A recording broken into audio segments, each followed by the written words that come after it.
لو انت بتستخدم كريدت كارد بقالك اكتر من سنتين، بنسبه كبيره لو كنت اشتريت اي منتج تقسيط بدون فايده لمده مثلا 12 شهر، وكانت تكلفه المنتج ده 12000 جنيه، انت كنت بتدفع 1000 جنيه وزاد ست، مفيش اي مصاريف او اي حاجه زياده.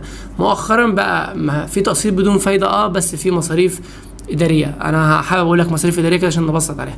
وجود حاليا مصاريف اداريه يرجع لممكن اكتر من سبب. ممكن اولهم في عملات كتير قيمتها اتدهورت، في عدم استقرار عموما في العالم. فعشان تبسط لك بشكل اكبر، انت حاليا لو معاك 1000 جنيه وعايز تشتري خلاط، ما ينفعش تفكر مرتين، انت محتاجه بتجيبه. لكن زمان من سنه او من سنتين كان ممكن تنتظر اسبوع اسبوعين ينزل عليه تخفيض، ينزل عليه عرض. لكن حاليا اللي انت عايزه لازم تجيبه. ليه؟ لانك انت وارد جدا بعد ما بتشتريه بيغلى سعره، وده فعلا هو اللي بيحصل. عشان كده كل البنوك عامله موضوع المصاريف الاداريه ده عشان تعوض قسط الزياده اللي هي متحملها. قيمه العمله نفسها بتاعتك قلت، فبيحاولوا يوازنوا الحته دي مع بعض. انا اتمنى نرجع للعصر الذهبي بتاع التقسيط بدون فايده وبدون مصاريف اداريه.